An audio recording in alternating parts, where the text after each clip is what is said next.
কন্যা যখন পিতার গৃহ ত্যাগ করে আসে, কন্যার যখন দান করা হয়, সে তখন পিতৃগৃহের ঋণ শোধ করে আসে, তাই তো? সেই গৃহে তার আর কোনো অধিকার থাকে না। কিন্তু যেই মেয়ে বিয়ের পরেও শ্বশুর বাড়িকে পর আর বাপের বাড়িকে আপন মনে করে, মনে রাখবে সংসারে তার কপালে কখনো কেউ সুখ আনবে, তার কপালে দুঃখ সে আপনি আপ টেনে নিয়ে আসবে। স্ত্রীকে সবসময় এই জিনিস বুঝে যাওয়া উচিত, বিবাহের পর থেকে আমার স্বামীর ঘরে আমার একমাত্র আপন, জন্য তোমাকেও যাওয়া উচিত নয়। যেখানে আমাকে ডাকেনি সেখানে তোমাকেও যাওয়া। সতী বললেন, আচ্ছা আমার বাপের বাড়ি, আমি ওখানে যেতে পারবো না, আমি যাব। জিদ করে বেরিয়ে গেলেন, যেটা আজকাল ঘরে ঘরে হচ্ছে। বলো, আমার বাপের বাড়ি যাবো, তোমার কাছে পারমিশন?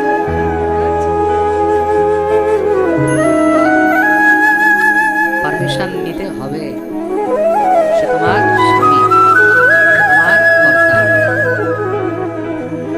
যতদিন পর্যন্ত স্বামী আছে না, ততদিন পর্যন্ত আবদার চলছে। যেদিন স্বামী থাকবে না, সেদিন তোমার এই আবদার শোনার লোকও। যার স্বামী নেই, স্বামীর মূল্য তার জন্য যতদিন আছে তাকে সামলিয়ে রাখবে। ঘরের মধ্যে একটা পুরুষ, সে যে ঘরের কত বড় মেরুদণ্ড। যার ঘরে পুরুষ আছে একমাত্র সেই, যে ঘরে পুরুষ নেই না, সেখানে মানুষ কুকুর শিগালের মতো ছুটে বেড়ায়, সেখানে ছিঁড়ে খেতে যায়। তার জন্য ঘরের মধ্যে যদি পুরুষ কিছু নাও করে বসে আছে, তবুও মনে করবে যে অনেক বড় ঘরের সামর্থ্য আছে, শক্তি আছে, ঘরের মেরুদণ্ড আছে।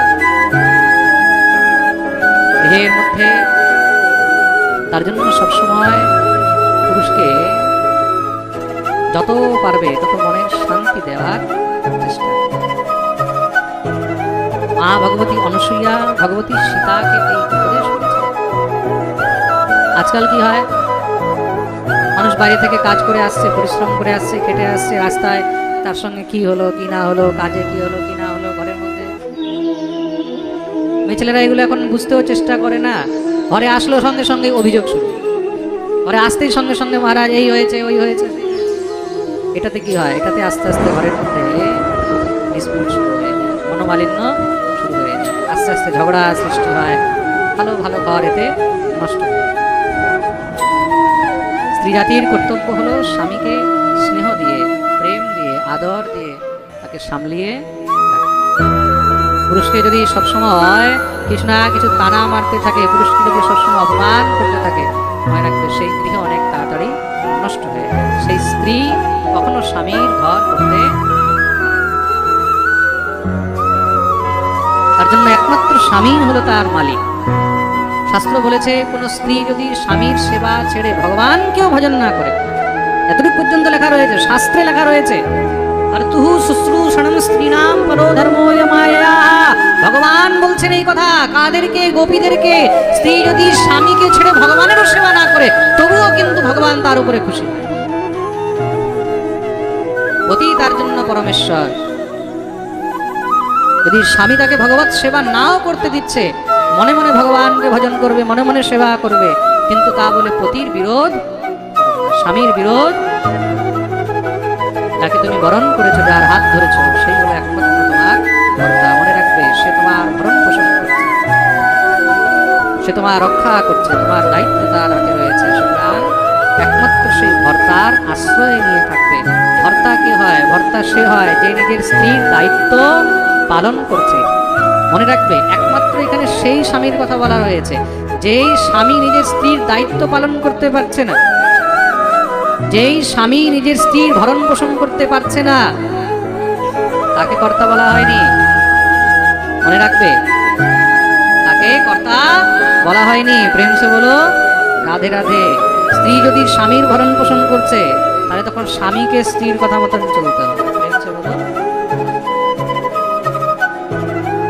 যে তোমার ভরণ পোষণ করছে, যে তোমার রক্ষা করছে, যে তোমার দায়িত্ব নির্বহন করছে, তোমাকে তার আশ্রিত থাকতে, তার কাছে আদেশ নিয়ে যেতে হবে।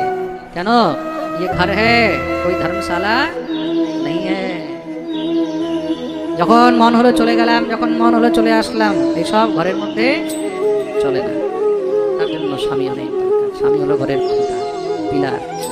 হলো আমাদের বুঝালেন, সত্যি বুঝতে চাই কেন নারীর উপরে যখন পিতৃগৃহ মানে বাপের বাড়ির প্রেম, বাপের বাড়ির স্নেহ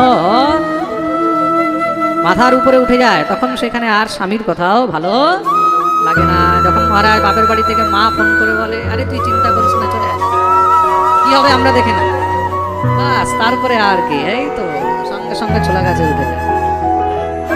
ছোলা গাছে উঠলে কি হয় জানো তো, বেশিক্ষণ আর উঠে থাকতে পারে না।